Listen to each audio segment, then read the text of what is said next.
Hati-hati wahai para anak. Kuncimu menuju kemuliaan adalah orang tuamu. Jangan sampai kita tidak pernah punya kerinduan untuk mengabdi kepada orang tua. Jangan sampai berbuat kasar kepada orang tua menjadi biasa. Nggak ada yang bisa menolong, nggak ada yang bisa menolong.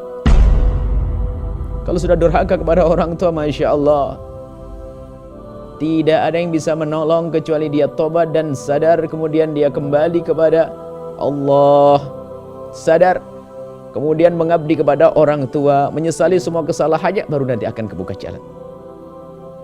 jalan kemuliaan. Dan ingat, hukuman tidak diberikan oleh Allah seketika. Kadang hukuman diberikan ditunda nanti, mungkin tahun depan, tahun berikutnya. Kalau seandainya setelah itu selesai, tidak seberapa berat. Yang merepotkan lagi adalah jika hukuman ditunda di dunia, tapi akan diberikan nanti di akhirat. Neraka yang pedih karena durhaka kepada orang tua. Jangan sampai ada di antara kita yang hatinya mati, tidak punya kepedulian dengan orang tuanya, tidak ada rasa cinta, tidak ada kerinduan untuk mengabdi. Mungkin rasa cinta ada yang berkurang karena, mohon maaf, mungkin ada sebagian orang tua yang memang tidak pantas dicintai karena perilakunya kurang baik, perilakunya kurang menyenangkan. Akan tapi seorang anak tidak boleh berubah sikap. Orang tua harus tetap sebagai orang tua. Kalau di saat ada berkurang cinta, maka harus diganti dengan pengabdian yang lebih. Jangan sampai mengabdi kepada orang tua hanya di saat mencintainya, karena cinta adalah pemberian dari Allah. Sebab tidak semua orang tua baik perilakunya. Ada sebagian orang tua yang kurang baik perilakunya. Hati-hati wahai anak, di saat seorang tua kurang baik perilakunya, jangan dengan berkurangnya cintamu lalu berkurang pengabdianmu.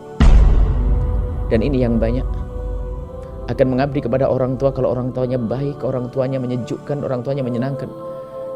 Di saat orang tuanya punya perilaku yang tidak baik, lalu berubah hatinya, kemudian tidak peduli, bahkan mungkin tidak mau membantunya. Hati-hati, kedurhakaan ada di situ. Baik buruk adalah orang tua. Cara mengabdi dan berbakti yang berbeda.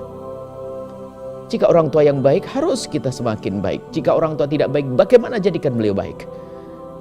Tapi kalau dengan ketidakbaikan orang tua lalu kita menjauh atau bahkan tidak berusaha untuk mengabdi, maka ketahuilah, ini seorang anak yang mendaftarkan dirinya untuk menjadi manusia sengsara. Ujian memang bagi seorang anak jika punya orang tua yang tidak baik.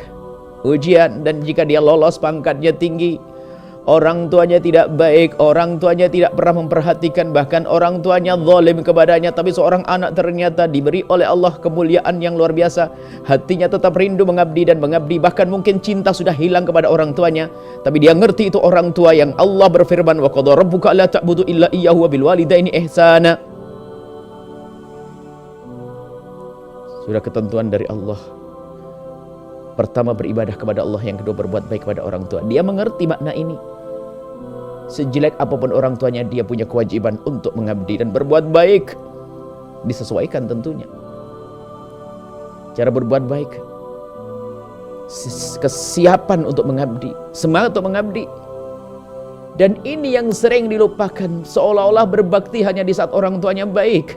Orang tua kita semua adalah manusia biasa yang bisa bersalah. Orang tua kita bukan nabi, bukan malaikat, dia manusia. Maka ujian besar bagi seorang anak yaitu tadi, jika menemukan orang tuanya tidak baik, ujian, kalau dia tidak lolos dan tidak lulus dalam ujian, akan menjadi seorang yang diberi oleh Allah kebaikan, seolah-olah mungkin dia alim, mungkin dia Masya Allah punya segala macam kebaikan, tapi diberi oleh Allah kehinaan, dia itu hati yang tidak rindu mengabdi pada orang tuanya. Karena apa? Menganggap orang tuanya jelek, menganggap orang tuanya tidak baik, menganggap orang yang tidak benar. Bahkan di saat orang tua masih dalam keadaan kafir, sama-sama kafir, seorang anak masuk Islam. Wa sahibhuma, perintah dari Allah, bergaulah di dunia dengan baik, di dunia ma'rufa. Tetap dianjurkan sebagai seorang anak yang muslim untuk bergaul dengan orang tuanya dengan cara yang baik. Diberi, ditolong, dibantu. Itulah pendidikan indah di dalam Islam.